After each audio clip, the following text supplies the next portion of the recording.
The Cavalcade of America.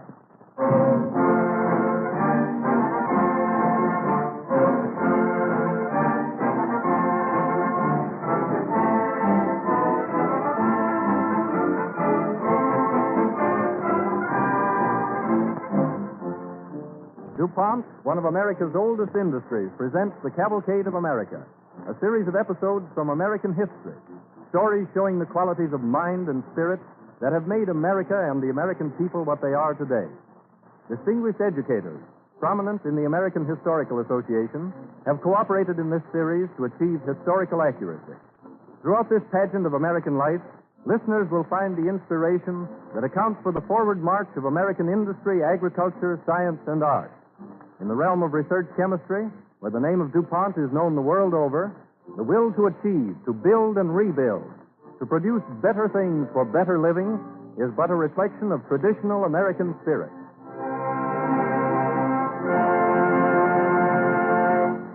Tonight we are pleased to announce as our star player a favorite of the stage and screen, a man who is not only an actor but a distinguished playwright and director, Mr. Frank Craven, who will be heard in the first episode as Josiah Quimby, a resident of Sacramento, and in the second as Henry Fowler, a Western farmer of the present day.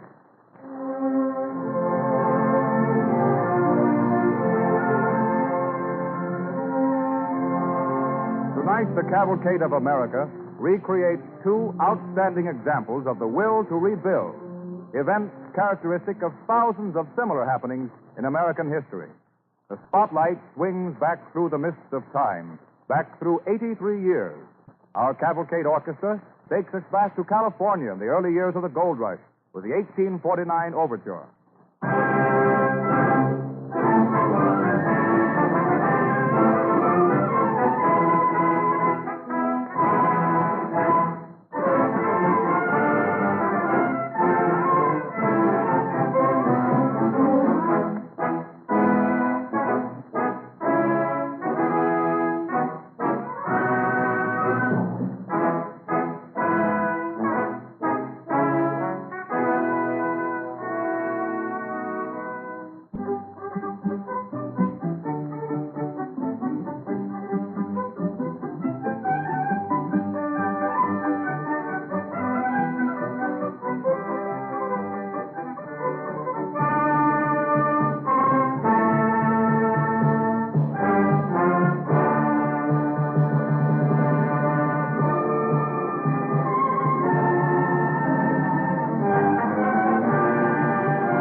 November 1852.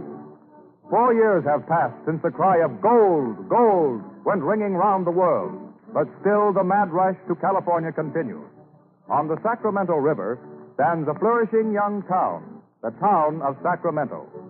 On this day in November 1852, a newcomer in front of the Avalanche Hotel stares curiously at the curbstones along the main street. What's the idea of curbstones as high as a man's head? Well, that's to keep the water from washing the buildings away. Huh?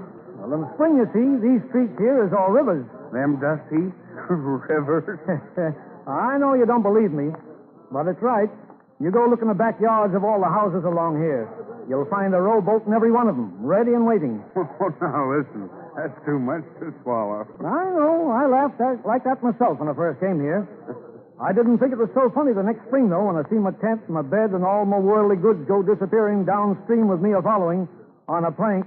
You mean to tell me that... All I know is that when the spring rains commenced and the snows began to melt in the mountains, the old Sacramento just naturally forgot she ever had any banks. I see. This wasn't a city anymore, just a great sea of muddy water, full of debris and cattle and struggling people. The water rose right over these buildings? No, not these buildings.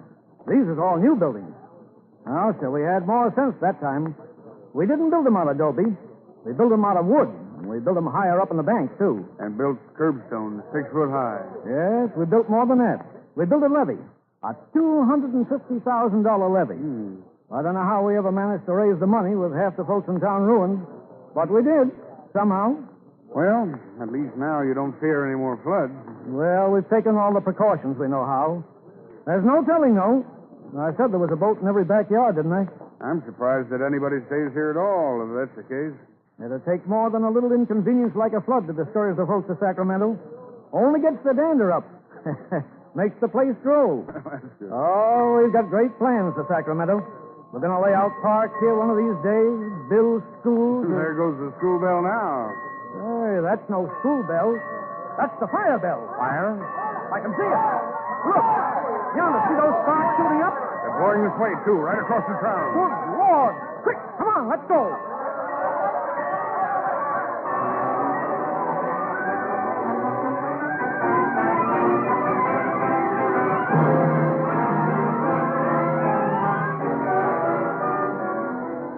For many hours, they struggled against the devastating flames. Building after building fell to the ground in spite of their efforts. Josiah Quimby and the others stood watching Sacramento become a mass of smoldering ruins. There goes the last block of buildings. While we stand here watching. There's nothing else we can do. Yeah, there's plenty we can do. We could be making plans. Plans? Plans for rebuilding the town. It might be a good idea to let the fire burn itself out, mightn't it? Before we start talking about rebuilding. If we rebuild at all. What do you mean, Jim Hapgood, if we rebuild? Of course we're going to. This ain't the first time that Sacramento's been destroyed. No. Twice already the town's been wiped out by floods, and now comes this fire. Well, Jim, sometimes the Lord has a way of trying our souls to see what stuff we're made of. And he's going to find out, too, pronto. He's going to see the city of Sacramento rise up out of these ashes bigger and finer and stronger than ever. Well, we've got no time to lose. Cold weather will be on us before we know it. We ought to start rebuilding just as fast as we can get the debris cleared away. Well, we can get lumber up here from San Francisco in a couple of weeks. Yeah, we'll need more lumber than San Francisco's got to rebuild all of Sacramento. Well, there's big supplies in Stockton, Marysville, Nevada City. We'll need all of them. All the lumber we can lay our hands on. Hundreds of thousands of feet of it.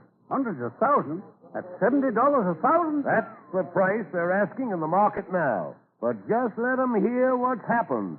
Let them find out that Sacramento's been destroyed by fire, that we need lumber the worst way in the world, no matter what it costs. Yell loud enough, and perhaps they will hear about it down in San Francisco.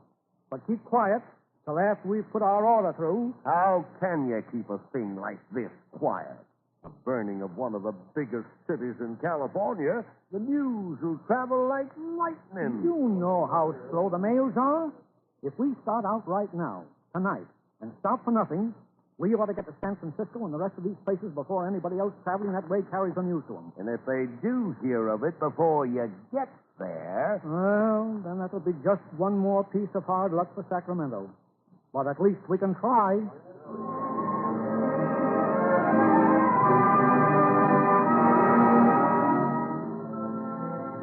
In the offices of Wilson and King, lumber merchants, San Francisco. There you are, Mr. Quimby. There's your order. The biggest order, I don't mind telling you, that we've had the pleasure of filling since we started our business here in San Francisco. And if you'd had any more lumber you could have sold me, I'd have bought that, too. You're a speculator? No, I'm just acting as agent. Do you mind telling me for who? Some folks in Sacramento. That's funny. There's another fellow in town today, you understand, from Sacramento, doing the same thing. The same thing? Buying lumber. Ordered a raft of it from one of our rivals. You don't say. You folks must have a lot of faith in the future of Sacramento if you figure on using all this stuff. Yes, we have. Well, I hope you don't get stuck with it. No, I don't think we will. Not now. Where is it you want me to sign this order? Right there, where I made that pencil mark. I see. And your signature goes underneath. That's right. I see. 100,000 feet, $70 a thousand. Yep. All right. There. There you are. Now, if you'll just give me the pen, I'll put my John Hancock under it. There you are. Hey, Mr. King. Mr. King. What's the idea of rushing in here like a wild bull, Tom? Anybody think the city was on fire? Well, it is. I mean, it has been. There has been a fire. What? No, not here. Sacramento's been destroyed. Burned to the ground. You sure? Who told you? A couple of prospectors. The city's wiped out, they say. Not a house left standing. This gentleman here has just come from Sacramento. Oh, sure. There's a bunch of gentlemen just come from Sacramento. They bought up all the lumber in the market at 70 a thousand. Well, they're not buying it from us at any such price.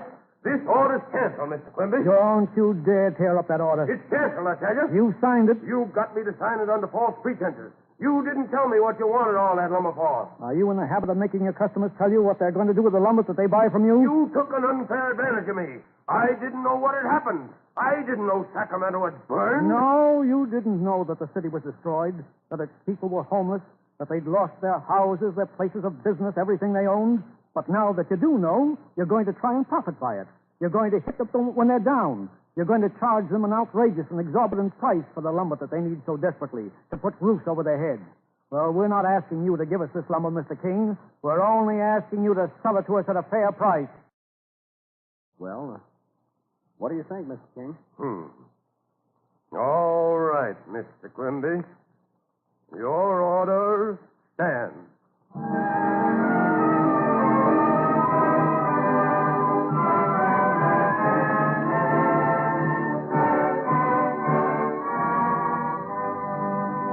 Through the years, to the present day, Americans in many communities have demonstrated many times that the will to rebuild is a trait deep set in the American character.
The American cavalcade moves onward.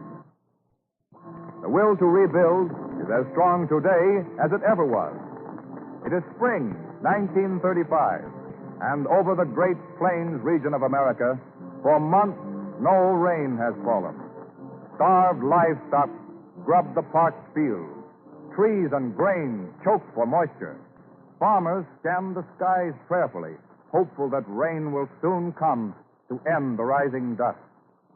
One afternoon in March of this year, Henry Fowler, played by Frank Craven, a farmer of the blighted region, and his small son Jimmy are making family purchases in a general store. Will there be anything else, Henry? No, I guess not, Tom. That's all your mother wanted, wasn't it, Jimmy? Yes, but you said I could have a chocolate bar, Dad. So I did. Well, give the boy a chocolate bar, Tom. That's right, Jimmy. Don't you let your pa forget that. Yeah, here you are. Thank you, Mr. Wilson. Beats all how it don't rain, Henry. Oh, it's bound to rain before long. I'm looking for a good year this year. Your pa's optimistic, Jimmy. I don't know what folks will do if the dust don't let up pretty soon. One good rain will fix the dust. Here's your money, Tom. Come on, Jim. We've got to get us for home. So long, Tom. So long. Bye-bye, Jimmy. Bye, Mr. Wilson. Bye-bye, little man. Hop in, Jimmy.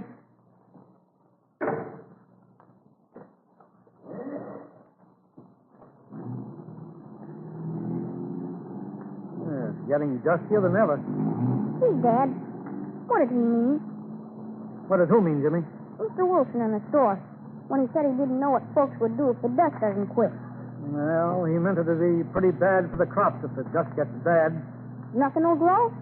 On our farm either? Well, not if it gets real bad. Oh, that's all right. We can buy stuff at the store, can't we, Dad? Huh? Yes, sure, son, yes. We can buy stuff at the store.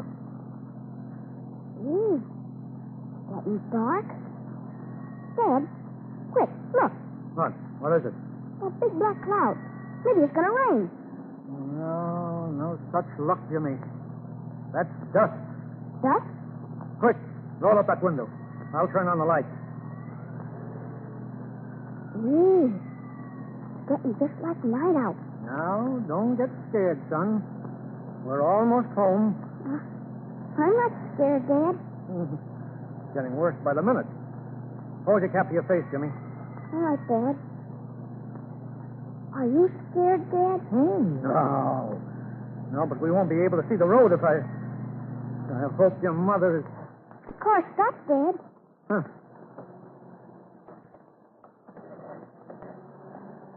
I can't budge it. It's stopped by the dust. Well, we'll have to leave it here. Come on, get out and climb up on my back. Come on. All right.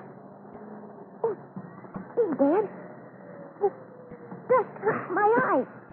We'll be there in just a minute, son. Hang on. I see a house, I think. I see a light. Hold on tight now. We'll make it. Look, Dad. Something in the road. It's Spotty. Spotty, pick him up, Dad. Come on, Spotty. Come here. Come here. Come on, get up here. Come on. Come on. We'll carry you, too. It's all right, Spotty. We'll soon be home. There's your mother in the window, son. We'll make it now. Mary! Mary! Open the door! Mary!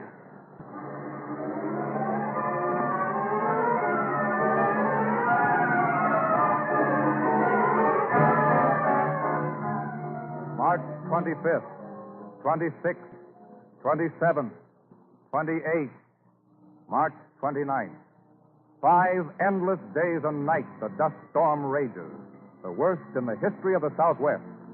Helpless to combat it, unable to save the crops or livestock, the Fowler family huddle in the house. March 30th.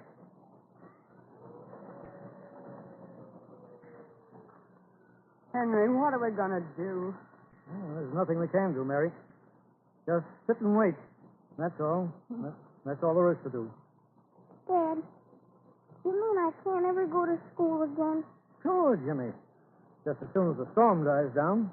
Just as soon as the storm dies down. Just as soon as the storm dies down. Mary. I'm sorry, Henry. But I can't stand it much. You won't have to, Mary. Can't last forever, you know. Oh, I suppose not. 5 days. Oh, look at this house. Dust everywhere.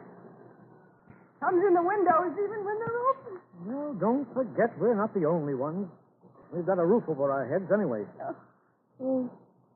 I feel sorry for the cattle and sheep and dogs like Spotty if they're outside. Don't you think you ought to go to bed, Jimmy? Oh, no. I can't sleep anyway with the old dust on my nose. I know. Golly, I wish I could look out of the window. Ain't it funny to have the lamps lit all the time, in the daytime even? Henry, do you think the farm's gone? Well, don't be discouraged, Mary. I know it's bad, but we've just got to make the best of it.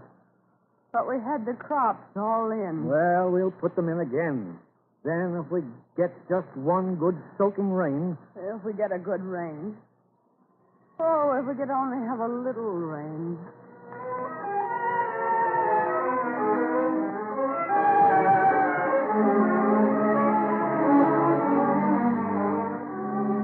Next morning, the wind has died a little, but the air is still loaded with choking dust.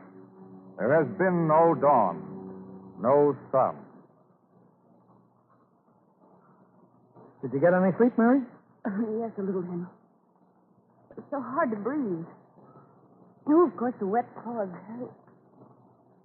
Oh, I wish I could do something. Anything except just sit here. I can see out of the window. Ooh, look at that cherry tree. The whole trunk is buried. Can I go to school today, Dad? School? Mary? That gives me an idea. What? Wait a minute. What's Tom's number? Why? Tom, I know. Hello. Central? Are the lines open? Good. Central, call 74, ring 2. Yeah. Hello? Hello, Tom? This is Henry. Is anybody getting through to town? A few, huh? Well, look. Can you be at the schoolhouse in 2 hours? Fine. Tom, phone some of the neighbors on your line, and I'll call the folks around here. Yes. Tell them to be at the schoolhouse in 2 hours. Well, tell them to get through somehow. I'll see you later. Oh, but you can't do it, Henry. You know the car's broken down. Well, then I'll make it on foot. Hello, Central. 87, ring 1. That's you, Dan.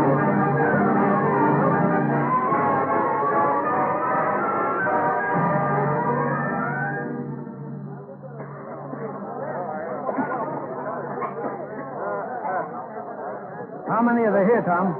About 25, I reckon. See, the lights west of here is all down, Central told me. I couldn't get a soul west of here. What's the matter with the lights? All the lights in the village went bust 2 days ago. I brought some candles from the store. Here, I'll get them lit up. You got a match, Henry? What's the idea, Henry? What's the good of a meeting? Listen, you men. I can't see you much, but I think I know who most of you are, even with those dust masks on. Listen, I was sick and tired sitting in the house helpless. I know you are, too. I thought if we got together, we'd find out who needs help the most. I thought it might give us courage to go on if we decided to do something about this thing. I done mine this morning. I shot 4 head of the finest cattle ever raised. Starving there was. I seen the wind blow seeds right out of my land. What can you do about that? Yeah. George and me had to shut down our feed mill. We was grinding sand in the flour. Well, I know what I'm going to do. And right quick. I'm going to take my wife and kids and get out of here. The dust has got my farm. It can keep it. Well, where will you go? Well, there's no dust further north of here, they tell me. John, there's been 18 million acres of land in the southwest hit by dust storms in the last 2 years. Anyway, any place else than here is not our country, John. Well, I guess that's right, Henry. Our homes are here. It's where we were born and raised, most of us. Yes, and it's good land, dust or no dust. We'd fight, wouldn't we, if anybody tried to drive us out? Well, that's what the dust is trying to do. Well, are we going to let it?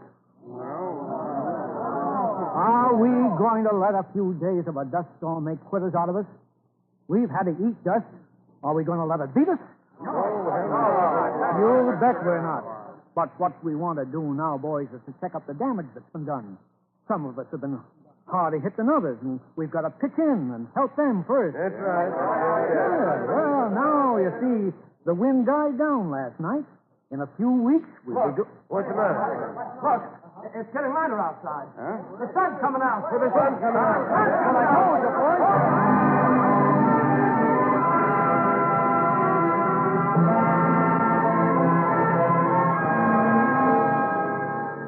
And so, on the morning of March 30th, hope comes to the stricken country. But for 2 months more, the dust clouds continue. Not until May does rain bring a relief. Ever hopeful, the farmers put in another planting, care for their livestock, hold courage in their hearts, and finally reap a full harvest. And so, one day this fall, Henry Fowler and Jimmy are jogging again over the same road toward the general store.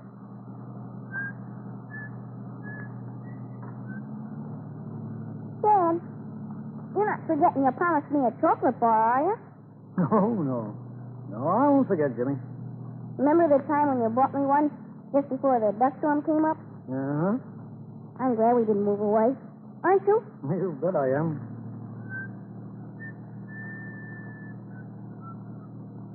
Will I own a farm someday when I grow up?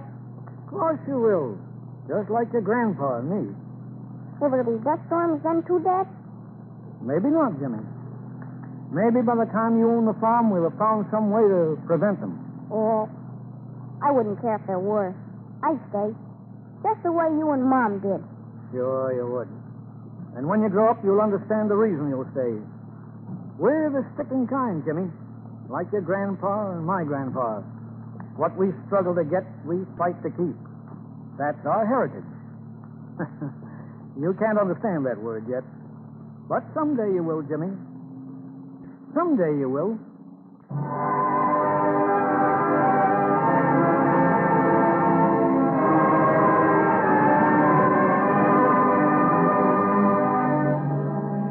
And that belief, passed on from father to son, has become one of America's real riches. We salute their courage, both the fathers who have handed down the will to rebuild to their sons, and their descendants who today are carrying on this outstanding attribute. Heroes in the Cavalcade of America.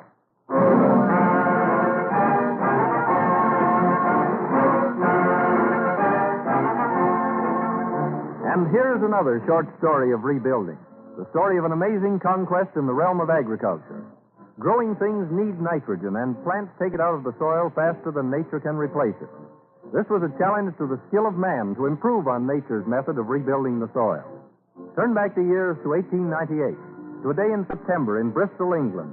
The British Association for the Advancement of Science is holding its annual meeting. Sir William Crookes, one of the foremost scientists of all time, rises to issue a solemn warning, charging chemists with a vital duty to mankind.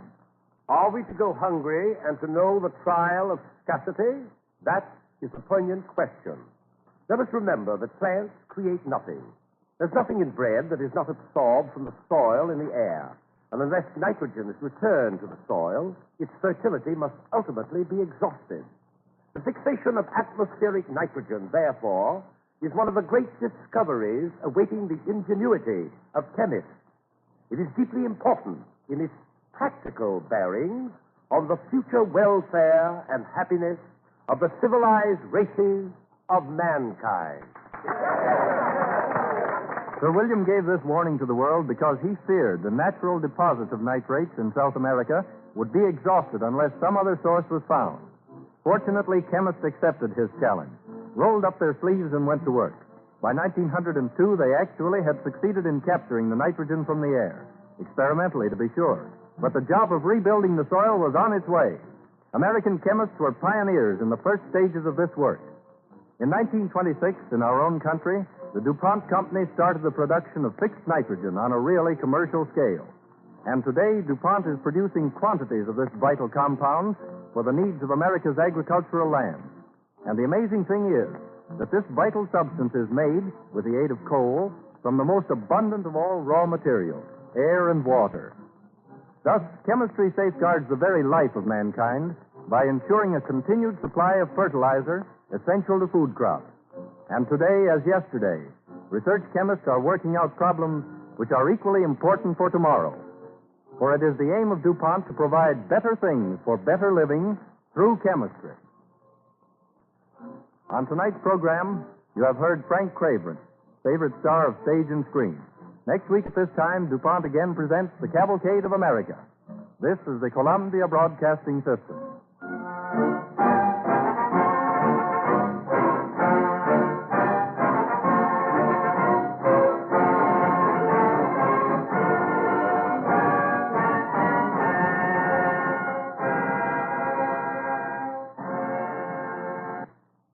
WABC, New York.